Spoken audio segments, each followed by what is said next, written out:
നമസ്കാരം. എല്ലാ മലയാള മാസവും 1-ാം തീയതി നട തുറക്കുന്ന ഒരു അമ്പലമുണ്ട് പാലക്കാട് ജില്ലയിൽ. കൊടുവായൂരിനടുത്ത് കോട്ടമല ശ്രീ അയ്യപ്പസ്വാമി ക്ഷേത്രം. നമുക്കവിടുത്തെ കാഴ്ചകളൊന്ന് കാണാം. 1-ാം തീയതിയാണ് ഇവിടെ നട തുറക്കുക. വിശേഷാൽ പൂജകൾ ഇവിടെയുണ്ട്. അതുപോലെ തന്നെ ഇവിടുത്തെ പ്രധാന ഉത്സവം എന്ന് പറയുന്നത് ധനുപ്പത്ത് മഹോത്സവമാണ്.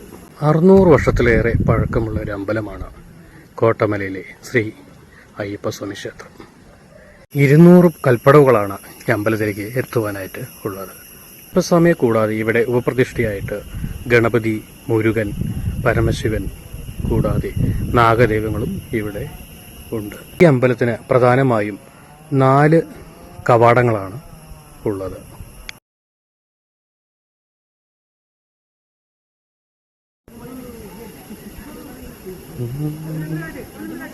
അപ്പോൾ മറ്റൊരു വ്യത്യസ്ത വീഡിയോയിൽ കാണുന്നവരെ ഓക്കെ, ബൈ.